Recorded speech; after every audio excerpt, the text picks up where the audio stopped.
2 अक्टूबर को Islamic history का भी बहुत बड़ा दिन है, जिसे हम भूलते जा रहे हैं। 2 अक्टूबर यानी 2 अक्टूबर 1187 को हमारा किबला अव्वल बैतुल मुकद्दस फतेह किया गया था, जिसे फतेह करने वाले सलाउद्दीन अय्यूबी रहमतुल्लाह अलैह थे। 2 अक्टूबर 1187 को हमारा किबला अव्वल बैतुल मुकद्दस को फतेह किया गया था, जिसे सलाउद्दीन अय्यूबी रहमतुल्लाह अलैह ने फतेह किया था। ये जो किबला अव्वल बैतुल मुकद्दस है, सबसे पहले इसे हजरत उमर रज़ी अल्लाह ताला अन्हु ने फतेह किया था। उस टाइम पे किबला अव्वल बैतुल मुकद्दस पर यहूदियों का कब्जा था और उमर रज़ी अल्लाह ताला अन्हु उस टाइम पे खलीफा थे। उमर रज़ी अल्लाह ताला अन्हु ने अबू उबैदा रज़ी अल्लाह ताला अन्हु को 5000 का लश्कर लेकर बैतुल मुकद्दस को फतेह करने के लिए भेजा था। और वो अपना लश्कर लेकर जब बैतुल मुकद्दस पर पहुंचे थे, तब उन्होंने यहूदियों के सरदार को एक खत लिखा और उसमें उन्होंने लिखा कि हम तुम्हें इस्लाम की दावत देते हैं, अगर तुम इस बात पर राजी हो कि अल्लाह एक है और रसूल अकरम सल्लल्लाहु ताला अलैहि वसल्लम अल्लाह के प्यारे नबी और रसूल हैं, अगर आप इस पर इख्तिलाफ रखते हो तो हम आपको नहीं बख्शेंगे, और अगर इस पे मुत्तहिद हो जाते हो तो हम आपकी जानों को बख्श देंगे। लेकिन यहूदियों के सरदारों ने इस चीज को नकार दिया। आखिरकार अबू उबैदा रज़ियल्लाहु ताला अन्हु ने हमला कर दिया और यहूदियों के सरदारों ने तलवारें डाल दी। लेकिन उसने एक शर्त रखी कि जब तक उमर रज़ियल्लाहु ताला अन्हु आकर इसका मुआहदा नहीं करेंगे, मींस दैट एग्रीमेंट नहीं करेंगे, तब तक हम खाली नहीं करेंगे। आखिरकार उमर रज़ियल्लाहु ताला अन्हु आए और उन्होंने इसका मुआहदा तय किया। इस तरह से बैतुल मुकद्दस किबला अव्वल हमारा फतेह हुआ। सबसे पहले फतेह करने वाले हजरत उमर रज़ियल्लाहु ताला अन्हु थे। उसके बाद ये बैतुल मुकद्दस, जो बैतुल मुकद्दस है जिसे करके मस्जिद अल अक्सा कहते हैं, वो इस्लामी कब्जे में आ गया, मतलब मुसलमानों के कब्जे में आ गया। और 761 साल 761 साल तक मुसलमानों के कब्जों में रहा। उसके बाद 1099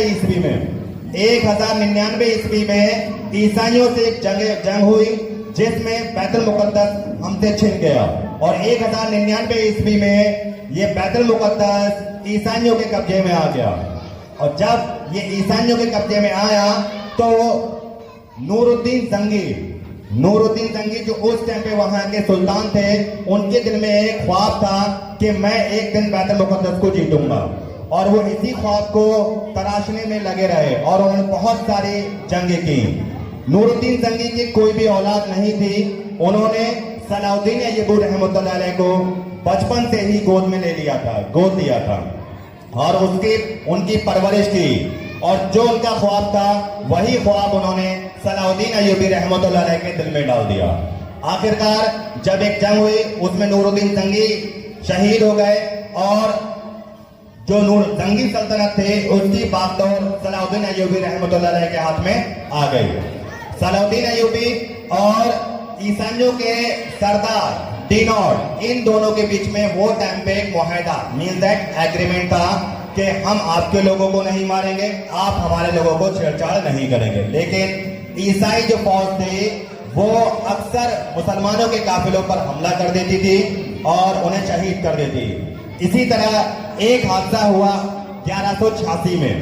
1186 में ईसाइयों के काफिले ने मुसलमानों के हज को जाने वाले काफिले पर हमला कर दिया और ऐसा वैसा हमला नहीं करा, जितने भी हाजी जा रहे थे उन सभी को शहीद कर दिया।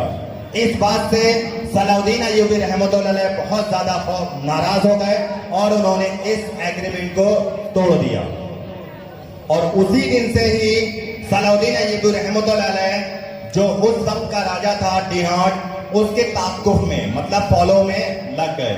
आखिरकार एक दिन वो आया जब हित्तीन में, एक जगह का नाम है हित्तीन में, सलाउद्दीन अय्यूबी रहमतुल्लाह अलैह ने ईसाइयों के राजा डिनॉट को घेर लिया और उन्हें बंदी बना लिया।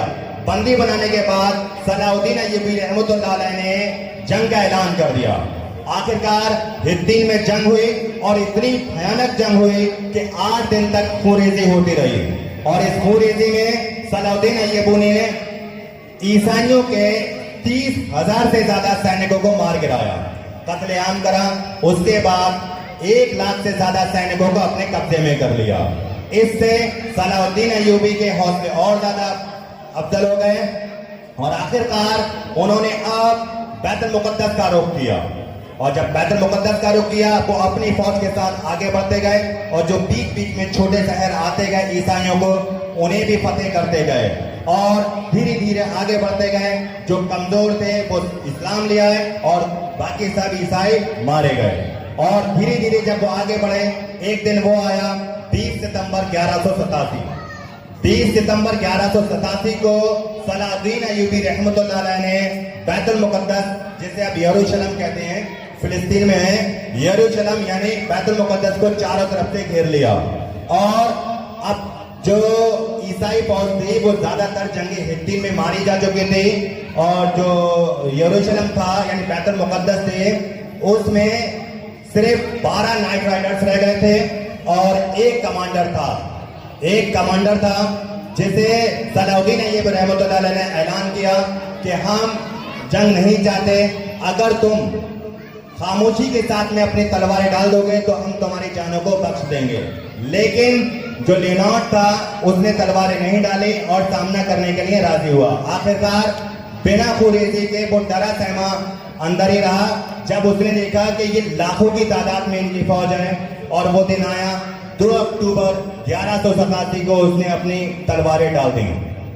इस तरह सलाउद्दीन अय्यूबी रहमतुल्लाह अलैह ने 2 अक्टूबर 1187 को हमारा किबला अव्वल बैतुल मुकद्दस को फतेह कर लिया। और जिसे हम 2 अक्टूबर को जानते हैं कि ये जो हिस्ट्री है वो मोस्टली डिलीट होती जा रही है हमारे सब माइंड से। और इंशाअल्लाह अज़ीम अभी भी उसके पीछे जंग चल रही है जो गजा के लोग लड़ रहे हैं और इंशाअल्लाह अज़ीम अभी भी जीतेंगे जैसे सलाउद्दीन अय्यूबी ने जीती थी। और जब सलाउद्दीन अय्यूबी ने ये जंग जीती तो उन्होंने ये नहीं करा कि ईसाइयों को मार दिया या कुछ भी। उस टाइम पे बहुत ज्यादा रेफ्यूजीज जो थे वो बैतुल मुकद्दस में ही थे। उन्होंने सलाउद्दीन अय्यूबी रहमतुल्लाह अलैह से एक रिक्वेस्ट की कि हमें हमारी इबादत करने दिया जाए और सलाउद्दीन अय्यूबी रहमतुल्लाह अलैह ने इस्लाम का मुजाहरा करते हुए उन सभी को उनके अकॉर्डिंग प्रेयर करने की छूट दी। इस तरह से उनसे जो मालदार थे उनसे फिदिया लिया गया, बाकी जो गरीब गुरबा थे उन्हें बिना फिदिये के छोड़ दिया गया, जिससे कि एक बहुत बड़ी तादाद में ईसाइयों का गिरोह मुस्लिम में कन्वर्ट हो गया।